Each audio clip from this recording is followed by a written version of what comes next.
So, guys, airport washrooms? They're their own sort of weird mystery place. Yeah. Some people do the weirdest stuff in there, but the one that comes to mind on this trip was, in Europe, they're civilized and they have like full doors for the most part. So nice. Huh. We could learn a lot. It's great, but as you like get further and further out of Europe, the crack increases and increases. It's kind of funny. That is a sign of how many airports I was in the last 2 days. But someone was having like a full-on business call while sitting. No. Yes, in one of these stalls, like a very sophisticated language, not like, your buddy. There must be like some sort of sound transfer factor from the other stalls into the call. Oh, easily. I could hear the conversation full, plain, like totally clear. So you got to wonder, like, how does this person think this is acceptable? They're not even hiding the fact that they're in some airport washroom just like doing their business. I think Chris was more thinking they could hear everybody else, right? And then how do you not, like, I don't know, take advantage of that and just get real loud with your business? Oh, I clearly missed an opportunity.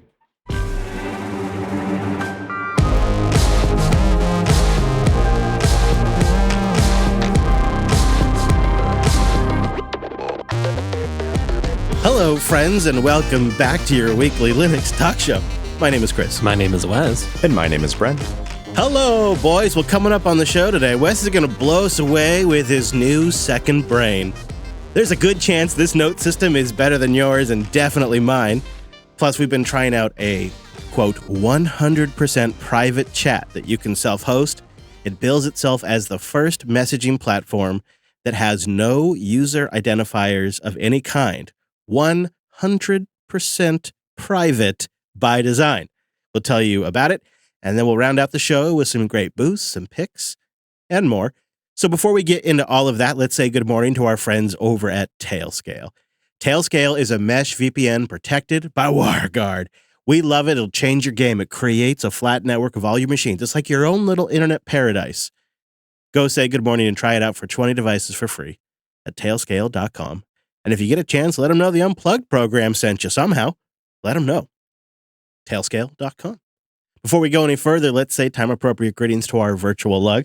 Hello, Mumble Room. Hello. Hello, Brent. Hi. What a showing, especially considering we're recording away from our normal time. That's right. We're recording early. It's Sunday on a Wednesday here at Jupiter Broadcasting. We're having breakfast for dinner. And we're going to take the weekend off because it's somebody special's birthday. Aw. Wes's birthday this weekend, and he's going to do a little traveling to celebrate. Brent and I are going to do a little healing and work to celebrate. That's what we'll be doing. I'll do the healing. You do the work. Yeah.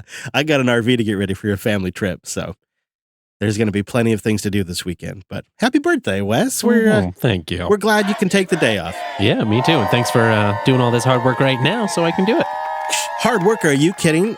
This actually worked out perfect.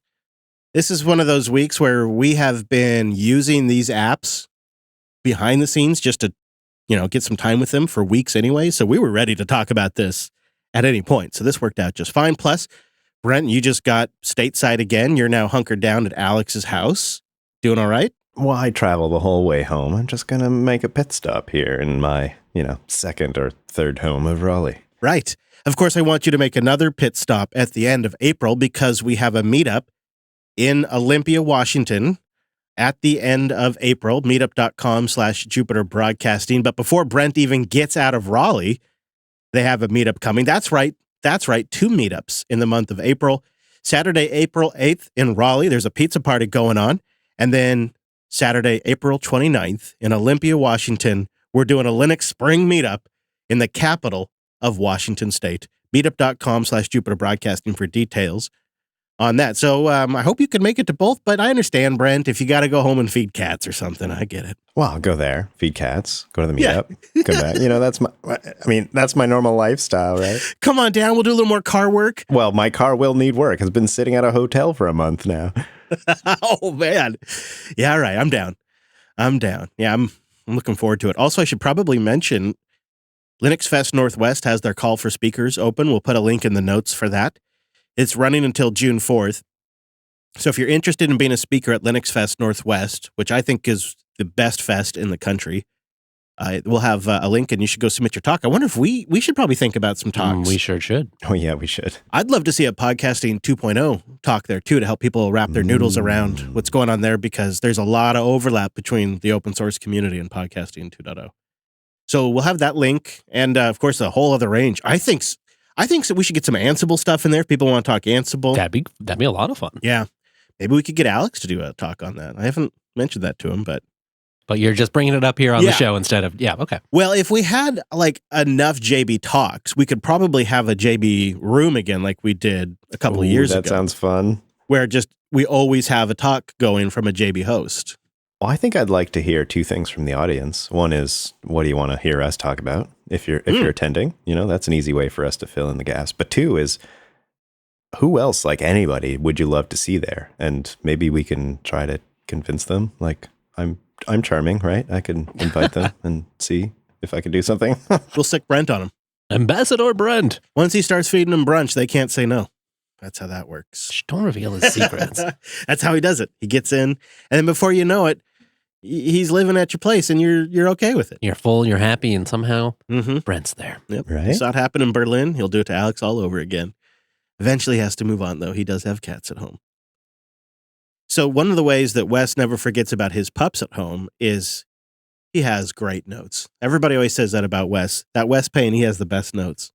Everybody always says that. They sure do. I've never heard that. Actually, I've never really I don't understood. think I've heard that either. Have you had a note system before this? I have, yeah. Although it's not super fancy. It's mostly just been, I make a lot of markdown files. I've got a folder system. I've kind of got some daily journal-ish files, and then I've got notes for specific projects. And then, of course, a lot of things live with, if there's already a Git repo for that, then maybe the notes are there. There's sort of a top-level setup for, the personal day-to-day notes. Sounds like you've tried a few things. Daily journal makes me think there might be journal entries where I'm in there. That's just weird. I just have to process that for a second. I wonder if I have any notes where you guys are mentioned by name. Yeah, I don't know if I'm putting your name in there. Certainly the shows Just come in there. It's more it's like a to-do and then maybe like some notes or like paragraphs for later or snippets of ideas. That's cool. Yeah. I have a note. I keep my favorite quotes from each of you. Every day we spend time together. I pick one favorite quote from the day and I throw it in there. Sounds like a blackmail document. Yeah. It's going to come in handy one day. I know it. Man, oh man. Good thing we installed that backdoor rootkit on Brent's laptop, so we have all the blackmail we need. So Wes has been looking into something called Logseq, Logseq, and it bills itself as a privacy-first open source knowledge base. And surprise, surprise, if you know anything about Wes, you won't be too shocked. It's using Clojure, and it stores data like a human brain. And they call this a graph of nodes consisting of interconnected concepts, which is honestly what turned me off on this. When I first heard that, I'm like, well, it's not for me. I've tried like Emacs org mode. I've tried that stuff. What's worked for me in the past has been Evernote. Something I can just create notebooks and I can go put notes in there and categorize them by thing and then search on it later on. Yeah, you're a long time Evernote user. Yeah. At least you used to be, right? Yeah, I used to be. Yeah. I hadn't really thought about changing the way I take notes. And if I'm willing to entertain that, I can really see Logseq as a super powerful system. So tell us a little bit about it and what drew you to it. Well, I'd seen a lot of folks I know or like follow in, various tech communities start to use it. And then I've been kind of curious about upgrading my notes in general. Right now, I just don't really have it's not structured data. It is Markdown, but it's mostly organized solely by folders and then me using ripgrep to search through the folders on the command line to go find stuff. Yeah. Which has worked, but obviously doesn't allow very many fancy features. And Logseq, it kind of matched the way that I was already doing notes. I think you're right that, it compared to something maybe like Obsidian, it is not quite as flexible in terms of like how you're going to structure things because it really is like an outliner first. So you kind of structure all of your stuff as blocks. And if you're thinking more in like a long-term format, you can do that, but it's less optimized for that approach. But that worked for me already because I kind of think of, my Markdown notes are often just like sections and then basically bulleted lists already, which translates pretty easy into Logseq. So I thought it was sec because it's security and privacy first, but seek is what I've heard other people call it too. But what I think the change for me is I've been always thinking, okay, I'm working on this thing. I categorize this as this type of job, so then I put a note in this place. And it seems to me that with LogSeek, the workflow is more, I open it up, it immediately has a flashing cursor in my daily journal. That's just it's basically a new note for the day. And as soon as the application is loaded, you start brain dumping. And then later on, it looks to me like it gives you a pretty good set of tooling to pull that information out that you brain dumped and maybe stash that in individual places or put it on a flashcard with some additional information for you to recall quickly and categorize it after the fact. Is that true? Yeah, and that's where the sort of the graph structure comes in, right? Is you can make explicit references to things. You can also have tags. So as you start making those references, like you can just say like you just summon it up from the void and say I want to have this start this reference, and you can immediately click on it and go to the page itself where you can then add whatever notes you have for that specific topic. But it'll also show you every other page right at the bottom of that specific page. It'll show you all the other pages, all your journal entries that have referenced it, so you can go trace like all the places. And those are that's like automatic back references. They'll let you just go walk around basically get plopped into this whole graph of connected nodes that you've linked together with these tags and references. And then the editor, which is just an Electron app with Clojure script under the hood, lets you sort of explore all around it by clicking or searching. One thing that's really neat is it's got sort of queries, including live queries built right in. Mm-hmm. So while it may have fewer plugins than Obsidian or Joplin or some of the other, bigger, longer standing sort of notes applications, you can do some of the stuff that you might need a plugin to do in those other ecosystems using some of the advanced query functionality that it's got built in. And that was the other part I really liked about it. It felt a little more like I could just use it and start throwing the data I was already generating in and then figure out how all the structure I'm going to want to apply to it as it goes. And it matched my workflow, and it didn't need to do a bunch of plugins and customizing to get a lot of that functionality. If you're more interested in really fine-tuning stuff, maybe it doesn't fit with, it might not be the perfect fit for you because it is a little particular. It's like, what do you prioritize? Do you prioritize the capture of it or the categorization and sorting of it? And the thing about LogSeek's approach is you don't spend a bunch of time thinking, okay, what category is this? Where should I put it? What should I title this? What am I going to think of when I want to search for this in the future? You don't do any of that. You just start capturing. But you mentioned the plugins. It doesn't have the plugin ecosystem that Obsidian has, perhaps, but it has a very, very cool plugin ecosystem. So when Wes talked about this the first time, I dismissed it. Like I said, I just this is not for me. It's nice for Wes, but it's not for me. And then this morning we started talking about it again because I was thinking about this episode. And I was like, well, I got to try it, right? I got to give it a shot. And so I started playing with it. I'm like, oh, okay, all right. I like this UI. I can tell the UI is faster than what I use. I'm thinking about if people send in their thoughts on what they use for note systems and we get enough feedback, I might share my system next week. We'll see. Oh, yeah. So the feedback door and boosts are open for your log and note system out there, dear listener. But and I'll share mine. But I thought, okay, well, I'll try out LogSeek, logseek.com, SEQ. And see what it's like. I got it going. I'm like, okay, I like this. The performance is better than I expected. You wouldn't even know it's an Electron app if you didn't know it was obviously an Electron app. But then I started messing around with the plugins. And man, if there's not stuff that I just do all the time. Like it also has some services, like legit services that I like that it ties in with as well. Todoist, obviously, book summary services. It has some really great plugins for managing PDFs. So one of my common problems is I need to get like the manufacturer's PDF for a part in the RV or the car or whatever it is. And then I need to get like a few paragraphs out of a 300-page PDF. And I highlight those or whatever. And it has a process for bringing in PDFs, taking the sections you highlight, making them automatically a bulleted list for you. I was impressed by that, honestly. Those were less essential features. I'm trying to do the knowledge capture because I'd like a tool I can use both for like my personal stuff, for some JB stuff, and then, one that I don't sync anywhere that I just use for like proprietary work stuff so I can organize my thoughts there as well. And LogSeek seemed flexible enough, and that's why I was interested, but I was a little worried that, for other use cases, if we're going to talk about on the show, where some of those rough edges, where that's going to be hammered out. And for the PDF stuff in particular, yeah, that was impressively nice. I don't know how well it works on mobile, but on the desktop app, which is primarily where I would do a lot of this kind of processing, yeah. It was nice. I also I had been using Todoist for a little while. it's a good app. I've enjoyed it, but I was part of this. I wanted to see if my note system and knowledge base system could also take the role of a to do system. And Logseek's got that built right in, including time tracking on your items if you want. Oh, Yeah, so you can say like you're going to do it, and then like toggle it to say, "Oh, I've started working on this now," and then toggle it off when you've done, and then you can mark it complete when you've marked it complete. boy, people who need that is really handy.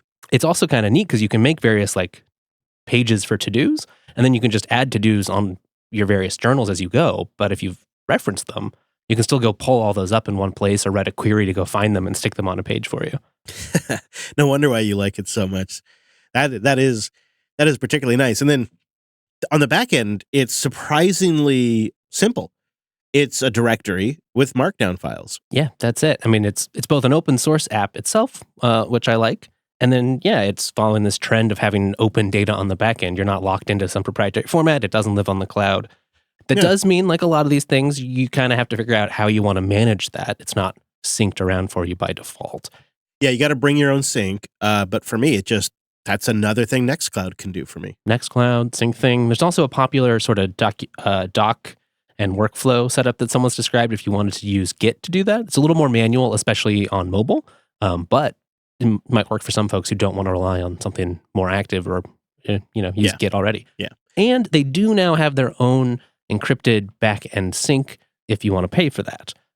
Starts at $5 a month. I think the Todoist service, their lowest paid plan was $4 a month. I think Roam Research, which is like a competitor, is somewhere closer to $15 maybe. Mm-hmm. So it seemed pretty reasonable. Plus, it supports an open source project. So I thought I'd try that out just at first. I've done various bring your own syncs before, so I'm not worried about migrating off it at some point, but I just wanted to see what the UX was like. And it's pretty nice.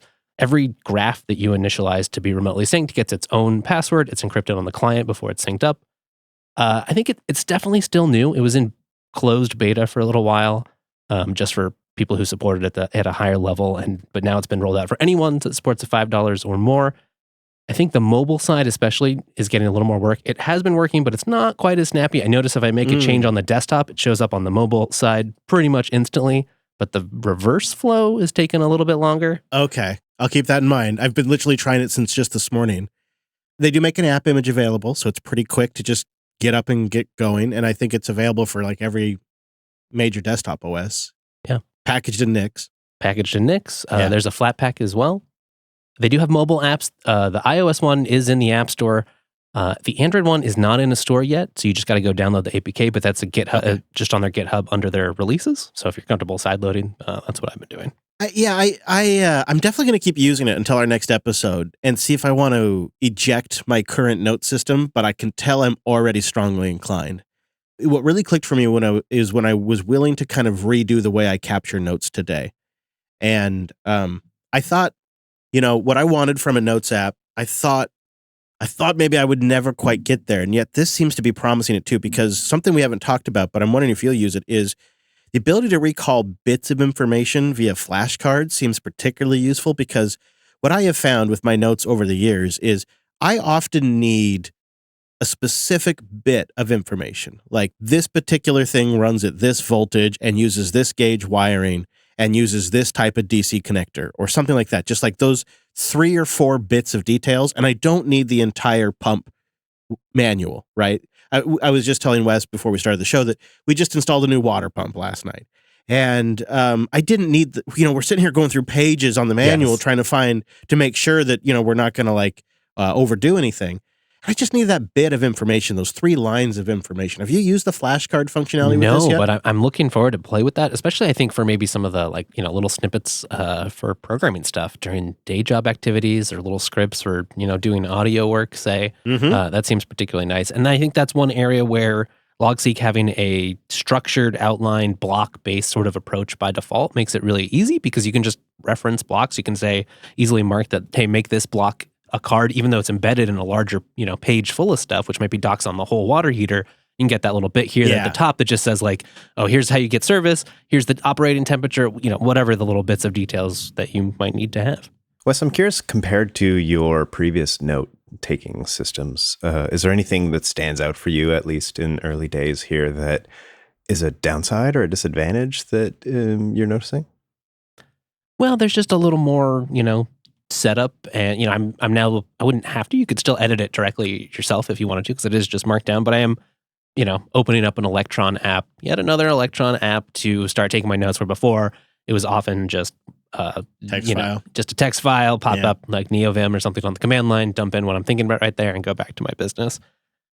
So there's a higher cost in that sense. I'm more thinking about it. Before, it was just stuff that I kept in a private Git repo and didn't worry too much about it. But I was using a hodgepodge of tools where I had something separate for to do, because that's the part that I really cared about on my phone, and I wasn't really engaging with a mobile solution before. So this seemed exciting enough that it was worth shaking all that up, I guess. We'll see if I stick with it. It's still new. I've only been playing with it for the last month or month and a half and so, and only just recently that I've kind of gone whole hog. Well, and to your point about yet another Electron app, I have tried various note-taking applications over the last few months. I think I've settled on something pretty good. It's not LogSeq right now, though I'm re-questioning everything, and that's going to drive my wife crazy. I just got her switched over, and it's been working well for us. You can tell I'm kind of itching to talk about it.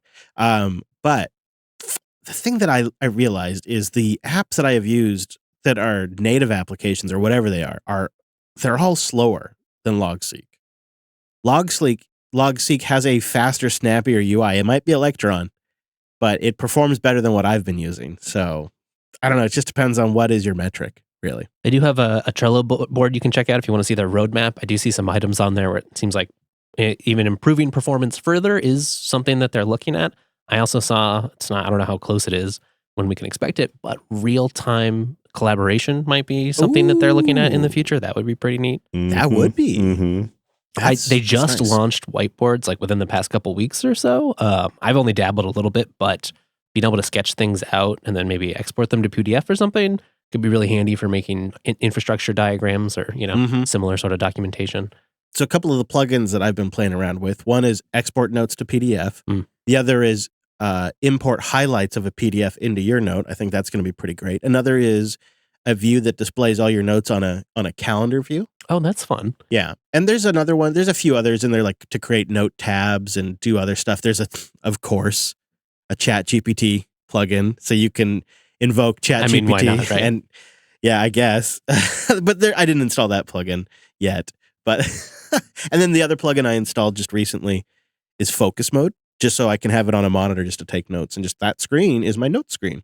And I could see that being really useful too on a tablet when I'm out working on a project. Like last night when we were installing the water pump, it would have been great to just have the notes out there on a tablet, enter new information. Ready to go. Yeah. Yeah.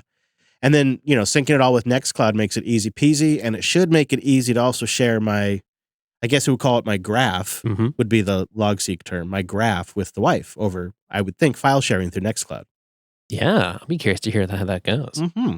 So I give it a really hearty recommendation, and if you want to try it out with me this week, I'm going to be giving LogSeq a go at. You can try it out at logseq.com. Of course, we'll have a link in the show notes. This is one of the more compelling note systems I've seen, and the fact that it doesn't have a login, you don't have to have an account, you can self-host all the back end. It's just plain old Markdown files. They even have a demo.logseq.com. They do have a demo app. It looks like it doesn't work with Firefox just yet. I mean, you can still maybe use parts of it, but if you want to open up a local folder, you need specific browser support. But if you've got a Chromium-based browser, go give that a shot. You don't even have to install anything. Linode.com/unplugged. Go there to get $100 and 60-day credit on a new account. It's a great way to support the show and a real way to check out Linode, which has the best options for developers, Linux users, and enthusiasts all around, because Linode makes it simple, affordable, and accessible to deploy and manage your project, a customer's project, whatever it might be, in the cloud. I was just thinking a project we just recently used Linode for was back-end testing of transcription for our podcast, something we're working on. We want to have a transcription to go with each and every podcast. And there's a lot of ways you can experiment with something like that. But we loaded Web Whisper onto a Linode, and we started with a Nano just to experiment and see what things are like. And then it's easy to scale up. And the great thing about putting it on a Linode is it means all of us on the team have one central server we can jump onto and test it and see what the accuracy is like and see what the load is like and see what kind of delay it adds to our encoding timeline and how we can incrementally up the hardware to see what kind of time improvement we get. All of that testing is so straightforward for the entire team with Linode's easy-to-use interface, the API, and a dashboard and lots of system configurations for you to choose from, or just one-click button deployment type stuff. It's really powerful. It's what we've built everything that we deploy publicly in the last few years since we went independent. And what I learned in that process from you guys is Linode's customer support is critical to the recipe. And they've invested big time in that. They just won the Stevie Award for fantastic customer support through the last year. And on top of all of that, they have fantastic performance, 11 data centers today, with another dozen coming online throughout the year. Great features like S3 compatible object storage, which we use for the back end of our PeerTube instance. We use that for the back end of our Nextcloud instance. We use object storage just to like link files in the show notes or send files to each other. It's powerful stuff. And then the cloud firewall that stops the traffic from getting to our rigs, APIs that are clean, well documented, and libraries are already written for, backups that you can one-click restore, and a lot more. That's why they give you the $100. So you can go see what that a lot more is and see if it works well for you. I think you're going to be really impressed. Linode has some confidence, and that's why they're giving you that $100 to go just try it for yourself, because they're betting if you see it in action, you're going to love it. So go build something. Go try an open source app. They got like a one-click Nextcloud deployment. Try it for yourself. Support the show. Get the $100. See what it's like. Go to linode.com/unplugged. And sincerely, thank you everybody who goes to linode.com/unplugged to support the show and to try it out. You may have heard me talk about it before, but maybe this is the week you're finally going to try it out. Well, thank you. We appreciate you and enjoy. linode.com/unplugged. All of us have too many messaging apps, too many platforms, and too many notifications. So we thought, let's add another one. Actually, maybe in an effort to sort of consolidate and refocus on maybe just important communications between friends and family, coworkers, things you want to be private. And so we've been checking out, since our meetup that we had here over a month ago, we've been checking out a chat program called SimpleX. It's all one word, and it bills itself as the first messaging platform that has no user identifiers of any kind, no phone number required, no email address required. You open it up, it generates you a key, and then you exchange that key with people and you begin chatting. It has a QR code you can scan or a link that you can share, maybe during like a video call or maybe through Matrix, something like that. You essentially do a key handshake, and now you have two-way encrypted communications that don't go through any necessarily centralized server. They're using some of the Signal protocol in the back end, but they have this relay server concept, and there are many relay servers, including relay servers that you can host yourself, which is what we've done for testing. And then it really truly is quite decentralized and quite private. And it's not a bad interface either, right? It's quite serviceable. It has some features that some of my other chat applications don't. Like they have this live chat functionality where if you hit live, it'll just sort of stream as you type into the room that you're in. So maybe you're trying to jot down something quickly. Maybe you're in a scenario where your phone might get confiscated and you want to get that thought out as fast as you can. Yeah. Or, I could just see you're trying to find each other. Where are you at? Oh, I'm over here. You just do it live so that way you don't even have to wait for them to hit enter and send the message. And it's new. You can still tell it's new. And It's got some more things to like figure out, some UI little wiggly things to fix, but it's really not that bad. But it is a different way to message. It's not like Signal or Telegram or WhatsApp at all. It's very device-centric, right? Yeah, right. So instead of setting up some cloud-connected identity that you log in either with one of the big login providers or through your phone number, like all too many systems these days, you just have this locally generated identity. You can export it and import it, but it means you're operating in a different paradigm where, you don't have a desktop client and several mobile devices all logged in, sharing the same identity messaging as one with all synced between them. You've got a setup on the mobile device you set this up on, or there's also a command line client you could use on the Linux desktop if you're so inclined. But if you did that, those would be separate identities because, they're Each just device. generated right on the device and they're not connected. Yep. Now, you could put all of them conceivably into a group chat because it does support group chats. So you could put each one of your device identities into a group chat and then, invite other people into that. But that's not what this is for. This is for really private secure communications, that you are okay being limited to a single device, that you're okay without even having read receipts, right?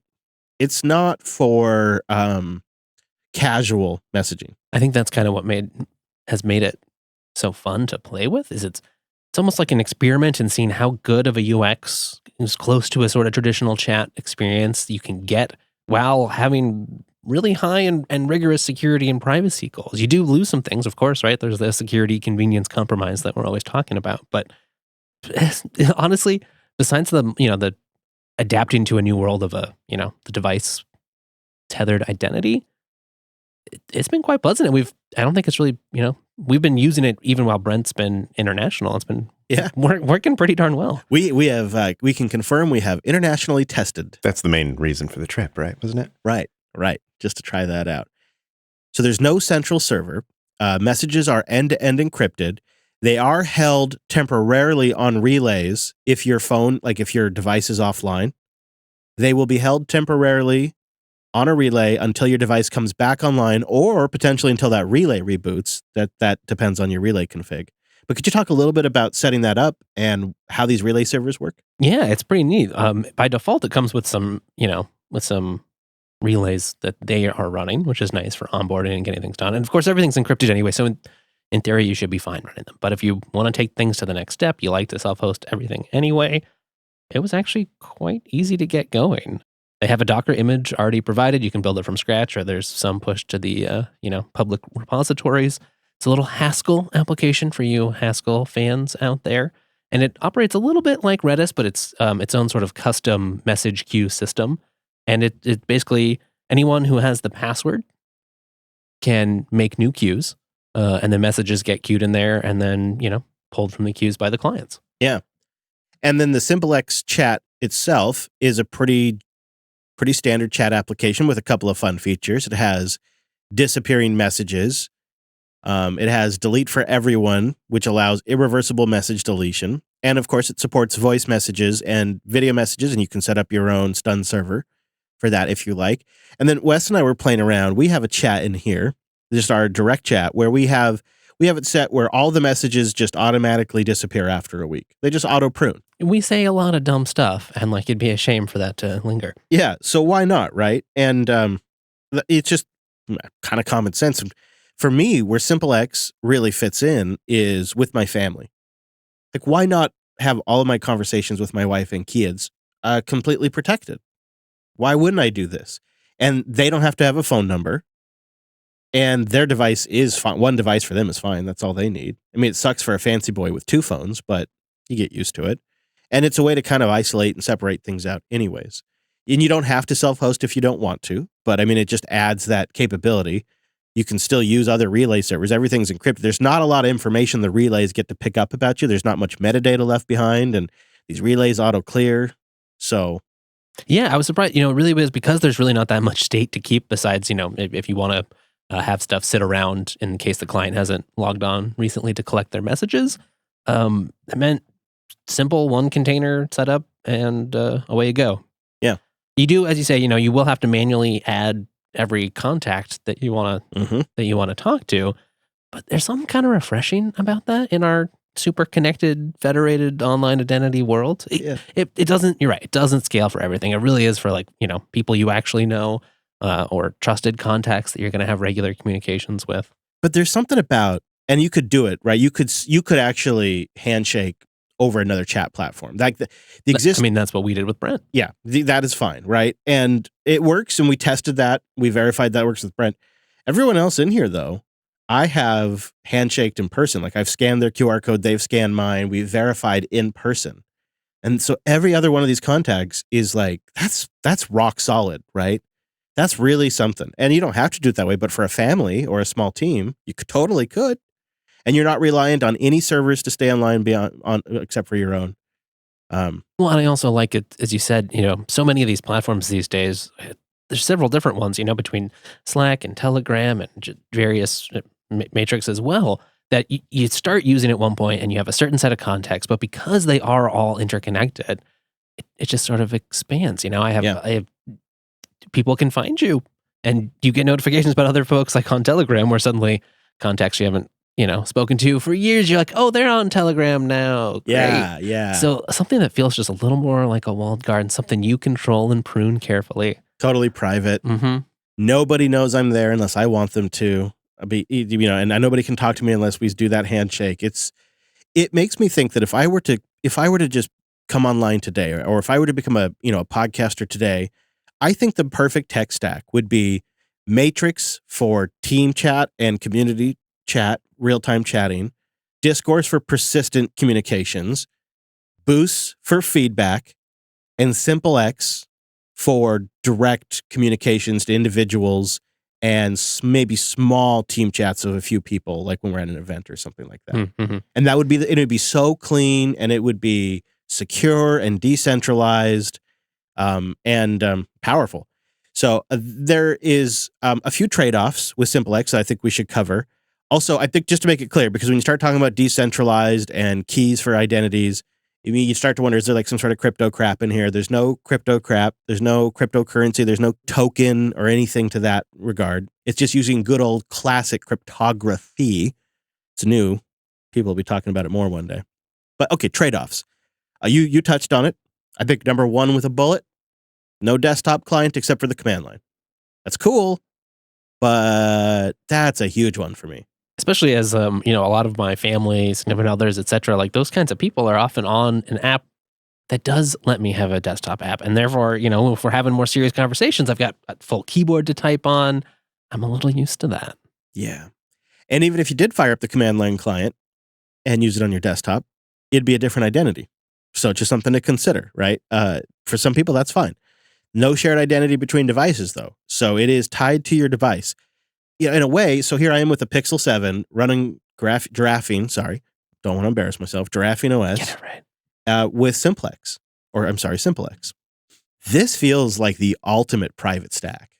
It's powerful, right? Because even with like Matrix, the Federation is keeping metadata as your messages pass through the servers. There's metadata about your activity throughout the Matrix Federation, not with SimpleX. And you combine that with Graphene OS on the Pixel device. Running your own messaging. Running your own server. Mm-hmm. Man, with Nextcloud. And then you combine LogSeq notes that are also self-hosted. Like the stack is so rock solid, so powerful, and so secure. So some of these trade-offs are kind of almost worth it just because of that kind of security and just 100% trust. Like it's a rare thing, but when you have real, true faith and trust in your devices, it feels good. It feels good in a way that it hasn't felt in a long time.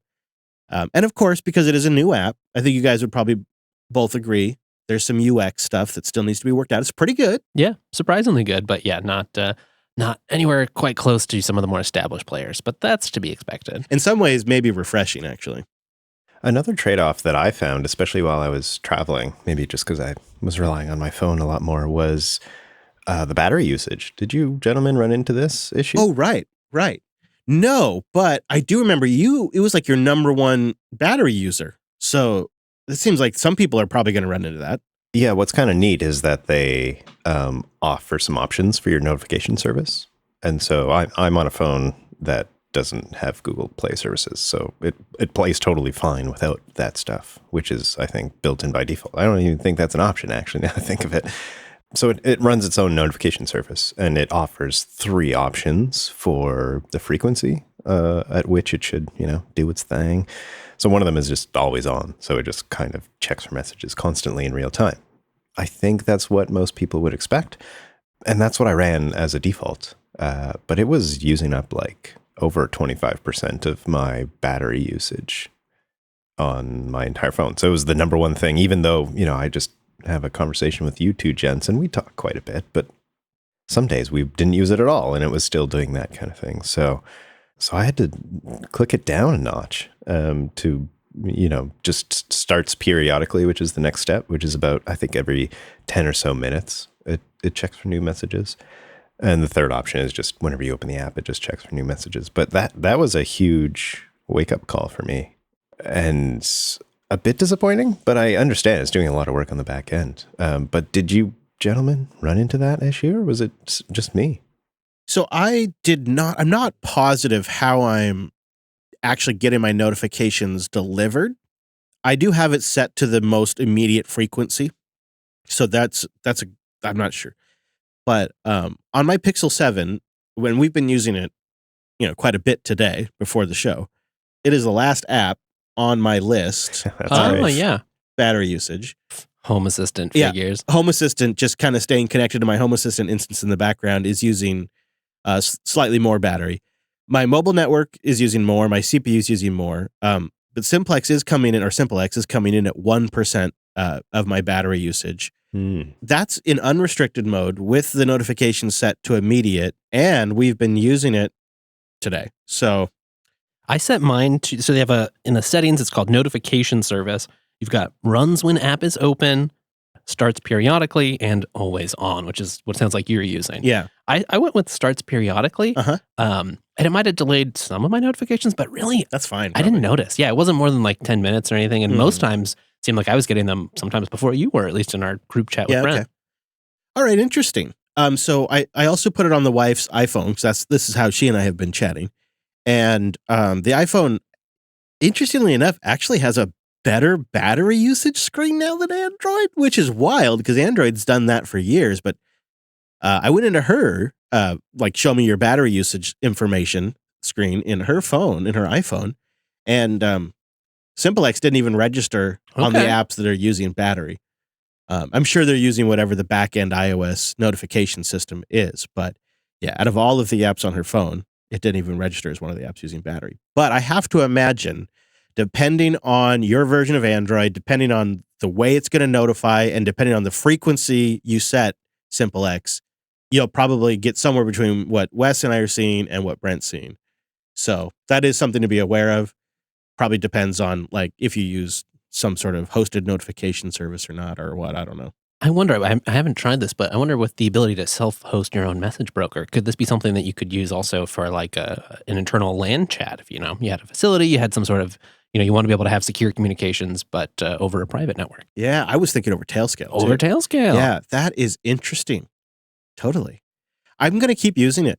You know what? That's my takeaway is I think this is going to be the official chat system for the wife and I. I wish it was multi-device, but I'm going to try the group chat thing, and I'll just have a group chat between her and I and our devices. And that way you can chat with yourself too. Bitwarden.com/Linux. Go try it right now for yourself, or get a free trial of their team or enterprise plan. Bitwarden is the easiest way for a business or an individual like yourself to store, share, and sync sensitive data. I think it's also fantastic for free software projects, and you're going to appreciate how customizable Bitwarden is. And of course, the fact that Bitwarden is open source, it's been audited, and the community's eyes are always watching it. It's what our community uses, it's what Wes and I use. Bitwarden is the safest and easiest way for you to store sensitive data, your passwords, key phrases, recovery keys, payment information, the kind of stuff you really care about, the stuff you want end-to-end encrypted before it ever leaves your machine with zero-knowledge encryption. There's no way Bitwarden can read it. If you're on an existing password manager where things haven't held up so well, check out bitwarden.com/migrate. I migrated a couple of years ago. Love it. Best thing I did. And one of the things I've really noticed about Bitwarden is they're constantly listening to the community, taking cues, and integrating new features that make it better and easier to use for enterprises and individuals. They're really good at that on a near monthly basis, I believe. It's quite impressive. I've been using them for a few years, and I just noticed Bitwarden keeps getting better and better. And they've made it so simple, no matter if you're on mobile or desktop or in the web, to use a unique username, password, and email address for every site, service, and app you use across all your devices. They make that possible. And you guys know that's the low-hanging fruit. That's the thing you could do today in 15 minutes to improve your security stance and your privacy online. Or you probably know a family member or a friend or a workplace that could be doing this. Send them to Bitwarden. They can't go wrong. It's continually improving. It has end-to-end encryption. It's open source. It works elegant on mobile, desktop, or any device you might have. And they're always rolling out updates that make it better and better. So it just is the perfect answer to a very common problem and something we could all do to improve our security stance online. If you haven't tried it yet, go to bitwarden.com/Linux. And like I say, you could also go to bitwarden.com/migrate. That's also a great place to go, but maybe start by going to bitwarden.com/Linux. It's open source. It's fantastic. It's trusted by all of us and keeps getting better. Something we all need. So try it out. Get it today. Bitwarden.com/Linux. Well, I've been slowly catching up on the feedback that we've been receiving these last couple of weeks. I am behind, so apologies there, everyone. But if you want to send some and increase my workload, linuxunplugged.com/contact. Would love to receive some things there. John wrote in about Linux Fest Northwest. I thought we could touch on that a little bit. He says, I attended Linux Fest Northwest for about 10 years in a row. I even presented once on Security Onion. It was such an amazing event. Needless to say, when I listened to episode 500 of Linux Unplugged, I was ecstatic that you guys are helping keep this amazing event alive. I've been chatting recently with some friends who used to attend with me, and they've all expressed interest in attending again. And by the way, we all live in BC. What can I do to help? Do you need volunteers? I'll do whatever you guys need to help out. Just let me know. And P.S., I got to put the word out everywhere I can. That's great. That is so helpful just at this phase right now, John. Thank you. Just spread the word. Make sure people know it's back. So on the back end, we're still organizing. We have created a matrix chat room where we're organizing people that want to get involved, and we're going to try to get the information to them as fast as possible. That is at bit.ly/LFNW chat. There's also a Linux Fest Northwest official discourse forum where there'll be some action happening. And then, of course, major updates we'll bring on air as well. And as it gets closer, I imagine we'll have a more refinement on the deets. Right now, we've been kind of daydreaming about the food. I guess for some reason, I want to be the food services this year. Yeah, you do seem to want that. Got a lot of brats. Actually, this year, tacos have come up. Making some tacos could be really good. So we're beginning to plan right now. It is still early days, but the Matrix chat room is kind of where we're organizing, engaging interest on various topics and whatnot. And now it is time for Le Boost. Hey, so a couple of notes here. Number one, we're recording early this week, so we don't have all the boosts because it's Wednesday, and we usually have a whole week to collect them. So if your boost has been missed, it's probably in next week's episode. But it also means that you have an opportunity to send a birthday boost wish in for Mr. Wes Payne, because he is our birthday boy this week. Aw, shucks. I don't know, we were thinking it's got to be over 2,000 sats, and it's got to have some nines in it. At least a couple of nines or a few nines in it so we know it's a Wes Payne birthday. Niners for Wes Payne's birthday. Send in a boost with a birthday note for the Painmeister, and we'll get to that in next week's episode. Our first boost came in from a big booster, File Selector, for 777,000 sats. Hey, Rich Lobster!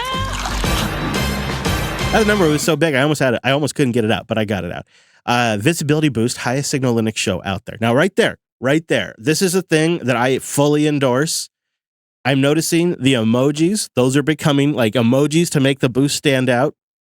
And the high boost amount to help us get on top of the charts right there is greatly appreciated because you're sending value into the show, and getting the show onto the high boost charts has been amazing. It's like 2-for-1 value.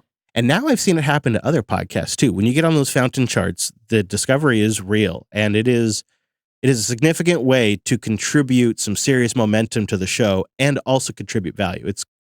It's powerful. So thank you, File Selector, for the big boost. They say, have you guys heard of gping?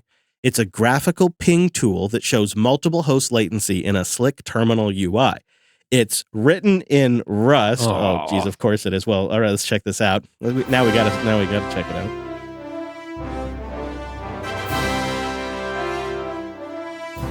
It's super easy to use. You can find it on GitHub. We'll put a link in the show notes, and you guys should try it. I challenge the listeners to send in one of their favorite command line tools and boost the pod up the charts. He finishes up by saying, thanks for the show. It really whips the llama's ass. Winamp. It really whips the llama's ass. Now that is a callback. I think File Selector just dated themselves with that one. gping looks pretty neat. Yeah. So gping does look very neat. It basically generates a graph on the command line of your ping latency. And Wes Payne, you see this? You can ping multiple hosts too. You can also graph the execution time of a command. So that's That could be handy. Quick and dirty little graphs on the command line. And they look pretty detailed too in terms of, for something that renders in the command line. Well, it looks like it has a simple mode too. So if you wanted to do it over SSH, you could put this into simple mode, although the detailed mode gives you like more granularity on your latency graph. I really like the layout of this gping app because it's got the host information along the top, your latency information, your jitter, and then it generates kind of like ncurses style a latency graph with your latency milliseconds on the left-hand column, on the vertical column, and on the horizontal bottom column, the timeline. And you can specify time. So you could set it to run for like 24 hours and come back and have like a graph of your latency for 24 hours on your command line. That is really cool. Again, that's gping, and we'll put a link to that in the show notes. And yes, please do. If you have an awesome command line app you've never heard us mention before, or just one you think is great, boost it in, and we'd love to geek out about it. Withers comes in with 13,319 sats. First ever, and it's a zip code boost. Loving the shows. Have you looked into EOS much? It's a privacy-centered Android OS, privacy from big tech. I've been running it for a couple of years now. It's very stable. Beyond the OS, they offer opt-in service for cloud backup of photos and contacts and notes, all built on Nextcloud. They aim to be a total drop-in replacement for Google. That's what EOS is about. Okay, so I've definitely heard this kicked around, and my eyes have always kind of glazed over because it's like, oh, another Android OS. Great. Your favorite. However, if the encryption is legit and the hosted service is good and you can just drop in, it basically sounds like they do all the work that I've been figuring out for months by rehosting my cloud services on Nextcloud. This is just a drop-in option. That's worth looking at. Yeah. That's a good tip. Thank you, Withers. Now that is some value. Exception comes in with but the zip code. Oh, right. Yeah. Oh, yeah. Sorry. I totally forgot. Withers was boosting in from Chadwick's, New York. Hey, we haven't gotten a New York zip code boost in a while. Or if all, that might be one of our first ones. I think Withers just got to claim New York. I think that's just what happened. I think Withers is now the king of New York. Exception comes in with 6,810 sats. This zip code is 06810. Oh, and he's going to tell us where it is, but I'll let you reveal it here. But he says it's not Connecticut. Oh, right. I recall. Since I accidentally tricked you. Also, exception. Easy to do exception, don't worry. Yeah, he says it's pronounced exception, where I am the regular oddball in most cases. As I understand it, modern KDE's niche is self-customization. That is a selling point for me. Also, the dark blue purple theme is appealing. Thanks, and keep up the awesome work. There is a new theme. I mentioned it last week. I'm going to mention it again. A new dark purple theme. If you go into Plasma and go to new themes, it's absolute fire. All right. So 06810 is Ankara, Turkey. Oh. Neat. Any of you boys ever been to Turkey before? Alas, not. Not yet. I hear they have a good paragliding there in Turkey. Well then. You know the right words to send me somewhere. GTK Frank boosts in with 420,000 sats. Hey, rich lobster! Boosting for a couple of awesome back-to-back episodes. Some don't miss podcasting. Thank you, GTK Frank. Appreciate the acknowledgement of some great shows recently. Brent really is the MVP of those episodes there. Oh, you guys, stop it. Hey, Thank people you. are noticing. People are noticing. And you know what the nice thing is? You're in the splits. So Brent gets a piece of the action, too, when people notice a good show. And, Drew's had to work extra hard recently. Our editor, Drew, has been working extra hard because he's been moving and keeping the shows going out the door. If you can imagine what that's like. Horrible. And we've been feeding him complicated shows. Mm-hmm. So when you boost in, Drew gets a split as well. And so does Wes, and so do I. It's a nice, and so do Podverse and Fountain FM. It's a nice little way to spread the love around and, keep it going. GTK also wanted to share their origin story, Linux origin story, that is. I love these. I started using Linux after finding Bitcoin. I wanted something I could trust and use for years. Fast forward, and now I build apps for the Linux desktop. And through that journey, found you guys. I think I know who GTK Frank is. That is neat. Wow. I'm not going to say. Because that is not their name. But I think I know. Show mascot the Golden Dragon boosts in with a row of ducks. Glad Brent had a great time in Berlin. Hope his next adventures are all just as fun. Great show. Yeah, now he's just got to get over that whole time zone hangover. How many days does it take? Because We'll see. Day one Yeah, is rough. We're running an experiment right now. Yeah, after we get done with this episode, just sleep for 3 days, and I think you'll be all right. Hoppy 1984 boosts in with 2,000 sats. Sudo apt-get Internet Explorer meme. Sudo. Command not found. Sudo apt-get touch grass. This program requires the following dependencies. Doors. Install Y or N. Y. Installed. Please touch grass. Wow. That was a boost in the form of a command or several commands. That's a first on the show, and I am damn impressed. What's with the touch grass meme? I'm getting to be old. These memes, I'm noticing them, but I don't know what they mean. We're just here to read the boost. That's our role. This is coming up. Something's going on. I don't understand, but I like it. Old 1984 sent in another 2,000 sats to the listener thinking about switching to Mint Mobile. As a former customer who just switched back to Ting after 2 years on Mint, highly recommend checking out Ting. For me, it was the same coverage and data amount for less cost. The only downside is no app to monitor your account on mobile, but their site is mobile friendly. That's true. I think Mint Mobile sold recently. Yeah, I think I saw that as well. I thought I heard about that, but I don't know if that's a bad thing or not, but it is something to be aware of. A former Gentour boosted in with a row of ducks. Bonjour, y'all. Here's an idea for a challenge. Leverage Plasma's extreme flexibility to mimic Vanilla's GNOME workflow as accurately as possible. I've tried this at least 3 times, and I always return to GNOME sad and defeated. KDE can do a better GNOME than GNOME itself. I know in my heart it can. Would anyone out there be able to mimic pressing the super key to view and manipulate miniatures of my windows in my 5 workspaces? Move such windows around using those same miniatures? Start apps, perhaps? So really that whole overview thing that GNOME Shell does. GNOME Shell, sorry. God, that's embarrassing. I think former Gentour, this is a tricky one. I get where you're going. I know the other popular thing people like to do is make Plasma seem like Unity, so it's kind of like you're recreating Unity 7 on Plasma. And then, of course, there's people that try to recreate like the Mac OS paradigm using Plasma. I don't know. I think you're never going to be happy when you're trying to recreate something else because it's never going to be as good as the original. And you know what? You know what's really good at doing GNOME Shell? GNOME Shell. And that's just the way it is. But what I have done, especially on my laptops where I used to really favor GNOME, is I've kind of just come up with a really clean, simple, sort of Plasma first workflow. I almost thought about, again, bringing my laptop in to show you because I'm just so damn happy. I've got a floating Plasma taskbar that's translucent, and it's got a little bit of room around it. But for some reason, I just like the way that looks. And I've got a couple of quick icons down there. I've got my system tray icons, and I've got KRunner, and that paradigm on Plasma works really well. And I've just got horizontal workspaces at the moment. I seem to recall you doing a little Plasma workflow demo a few years back, and it might be time for an update. It is. 527 has some new stuff.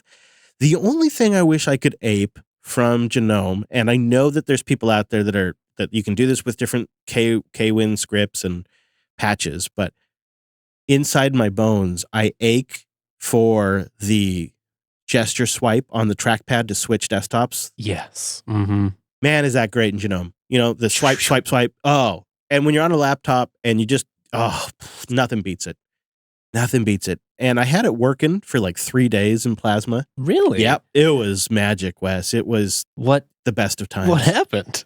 I don't know. Just one day it wasn't working. It just stopped working. And I still to this was like 2 weeks ago. And I to this day, every now and then, like while I'm using the laptop, I try swiping to see if it just happens to start working again. So I'm just saying, former Gentour, the thing about Plasma is if you break it down into individual pieces, try to learn it as you go, give yourself 2 weeks to change defaults, and then just try to run with it, and then just embrace new features as they introduce them, I think you're going to have a better time. Good luck. The Thought Criminal boosted in a row of ducks as well. Here's a bump for the pod I love. And a shout out to Chris, who gave those hardworking 2.0 devs making a sustainable open source dream come true. Heyo, that's right. Thought Criminal, and you're helping too by boosting in, so thank you, sir. Dino, aka Dean L70, boosts in with 40,000 sats. I hoard that which your kind covet. Hey team, I've been searching for a new distro for a long time, switching between Arch distros, Fedora, etc. I was wondering if any of you have looked at Tuxedo OS 2. I took the time to run it in a VM for my testing, and I have to say, I am impressed. It hasn't missed a beat. I'm interested in your observations. Keep up the great work, as usual. Are you guys noticing that this comes up every couple of months or so? Somebody writes in asking about Tuxedo OS, which is starting to make me think maybe there's a little bit of fire to that smoke. There might be. I mean, we were pop skeptics and now pop fans. Crap. Another distro to like. It's exhausting. But you know what? I'm feeling like we should probably take a look. If we keep getting this kind of trickle of people saying, hey, I tried it and I'm impressed. It's got Pipewire. And Plasma, it looks like. All right. You know, it's kind of a bad time. I mean, it does have Linux 6.1. All right. It's just kind of a bad time. Well, I guess because we're like just a few weeks away from the new Ubuntu release and the new Fedora release. And it's going to make some of these packages, like I'm looking at the Mesa 22.3.6 stack, and I'm thinking, so you're saying we better 23. Try it sooner rather than later. Well, I'm thinking maybe this is our interim little fling before we have a serious relationship with one of the major releases. You know, it is time for some spring distro hopping. Yeah. I mean, I hadn't really planned on it. I was going to take a little bit of a break. You know how it can be, get a little exhausted, but I do got to acknowledge we're seeing this come in more and more. So thank you, Dean or Dino. We will take a look at that. True Grits comes in with some enterprise sats. Let me tell you about a cool experience I had with KDE Connect. My work uses an obscure two-factor authentication app called Ping ID for authentication to our remote employee portal. Yeah, I'm familiar with that kind of stuff. When you try to log in, it pops down with an approve or deny type dialog. You select the appropriate action. Well, I was logging into my computer, and I was forgetting my phone was in the other room. But KDE Connect delivered the notification to my desktop as expected. However, it also gave me the ability to say approve or deny from my computer. I didn't have to seek out my phone. KDE Connect is so rad. It really is.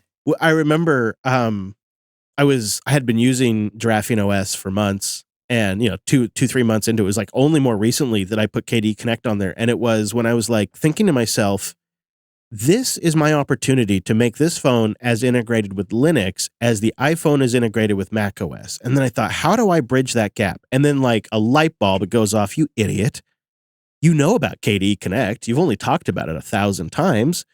Put KDE Connect on there. And then 10 minutes later, I had the sweetest integration I've ever had. Really liked it. Gort Brown also came in with a row of ducks. I'm a bit late to the trend, but I'm boosting from zip code 66506. Okay, Brown, that's supposed to be what you boost in, but I got you. This is here in, I'm not going to reveal it. I'll let Wes find it. All right. Manhattan, Kansas. You got it quick. So, Brown, you get to say you're from Manhattan. That's neat. You would do that, right? Like if you're traveling, so where are you from? Oh, I'm from Manhattan. You should see how many square feet I have. Brown says, I'm in the same boat as you, Chris, with the 2-phone thing. I tried using my Pine phone with some Linux distro, either Mobian or Manjaro, as the main device with an Android phone as a backup. It's definitely harder to juggle 2 phones. I agree.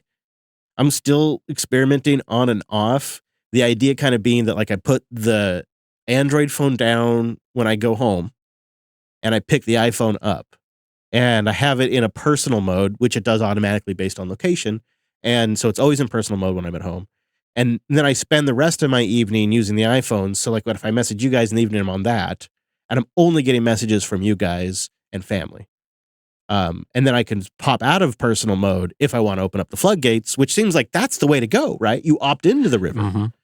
Are you saying we shouldn't message you on SimpleX in the evenings?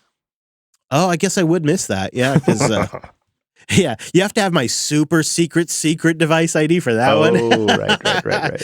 I did You try. mean your iMessage ID? Wes, that burns. I'll let you have it because it's your birthday, but that stings. Legit Salvage comes in with 50,000 sats. Rich lobster. Man, this is the great support. Thank you. On Graphene OS, Salvage is 6 months in on their Pixel 6a, and they plan on sticking with it. I have no significant complaints, they write. I'm using the sandboxed Play Store and Play services. Yeah, that to me is what puts it over the top. One issue specifically is with my Reolink app and not providing notifications from my doorbell or other cams. It started out not working, then it started working for a week again and not again. I can't contribute that change to any updates, they say. I've tinkered with it a few times, but no luck. Have you guys seen this with any of your apps? It's a hard one to search out. Well, that is for sure. That is, I think, one of the downsides of going with Graphene OS and kind of just esoteric Android in the first place is it makes searching this stuff out. You basically are limited to the Graphene OS Reddit and forum. I have not had this kind of problem. You might be looking at the battery optimization stuff again. That can kill stuff in the background. The other thing that can be tricky, right, is the notification system. Podverse is working on that, which is good to see. There's that unified push system. You guys familiar with this? Yeah. Yeah. This unified push is sort of like a self-hoster's dream, really, for a unified push notification system that's not dependent on Google or Firebase or Apple. And it just requires the developers build support for it. So it has to be an app that has support for that API. But it sounds like Podverse is working on that, which will be great because, then the whole stack is Graphene OS, F-Droid, Podverse with unified push, so you get live notifications. And then you're pulling from RSS feeds. Mm-hmm. That's beautiful. KD Connect, so you can get the notifications on your desktop. And nobody can stop it. There's nothing in between. Nobody's monitoring. It's really a pretty cool stack. Limiting Factor comes in with our last boost this week for 16,000 sats.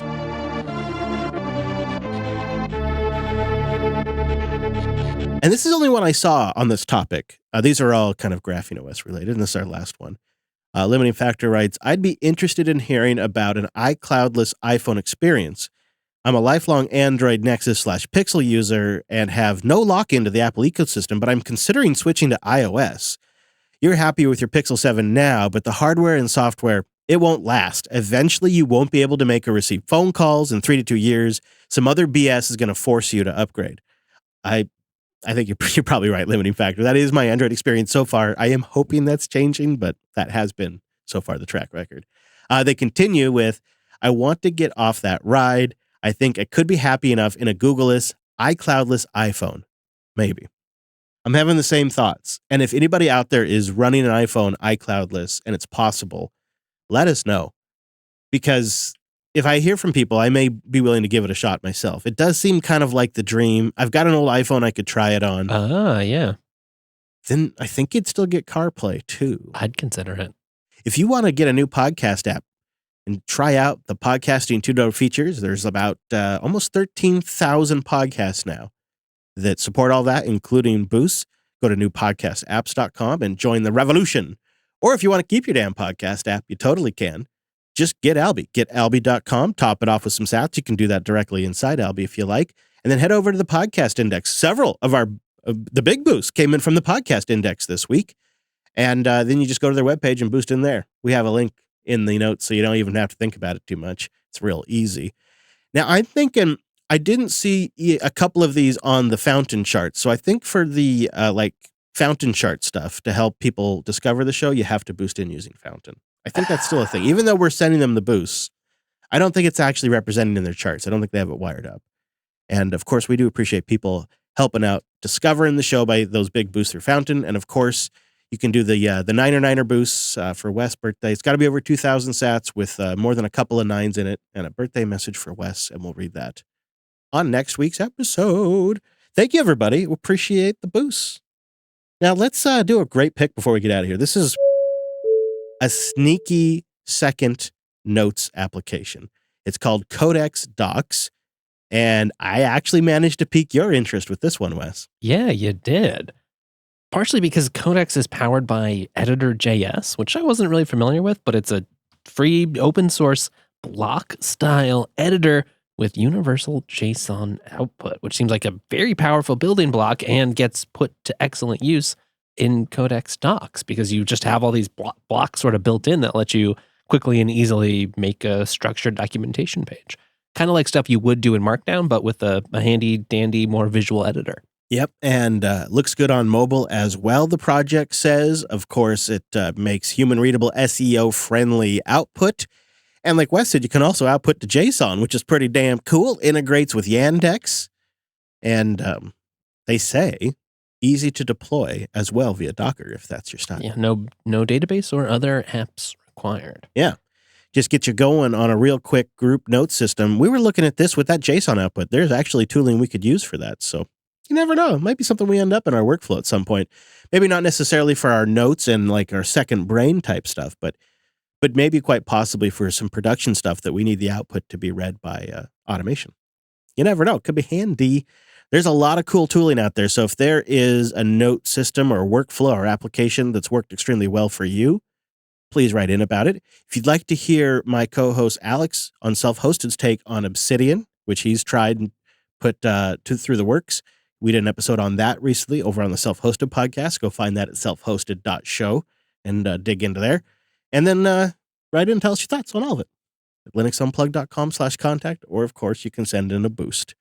As for us, we'll be back at our next regular time, Sunday at noon Pacific, 3 p.m. Eastern. See you next week. Same bad time, same bad station. And if you need a little more show, I do. go check out Linux Action News, linuxactionnews.com. You know what? Wes Payne's over there. Sure am. Just our nice, tight, no nonsense, what you need to know about the world of open source and Linux every single week. And they've been some doozies. So go get caught up if you've missed any linuxactionnews.com.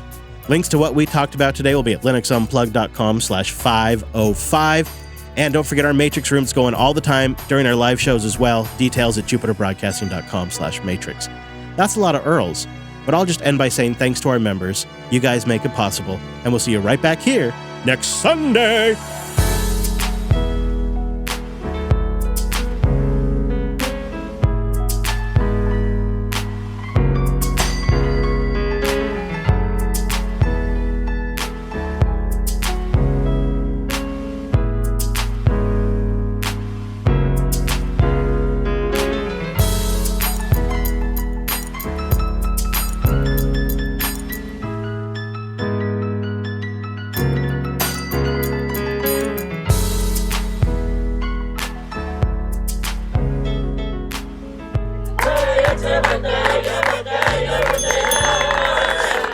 It's pretty exciting. I'll be celebrating your birthday by crawling under an RV and checking on an engine. That is traditional. But I'll be thinking about you. Oh, You know, so that'll be good. and I'll be thinking about Jupes. I'll send you a real nice virtual birthday cake and virtual gift. Maybe like an NFT. Would that count? Sure. Is it? I mean, as long as it's like a picture of Levi or maybe a Brent or something. Yeah, there you go. Actually, we're gonna have a surprise party. Brent's gonna come track you down, and bring you your gift there, right, Brent? You're on top of that. Yeah, I think he told me where he's going to be, but I think he knows we're onto him. So it seemed strangely far away. So we'll find out when. Yeah, don't worry. I'm sure you'll have it handled as long as he doesn't fall asleep.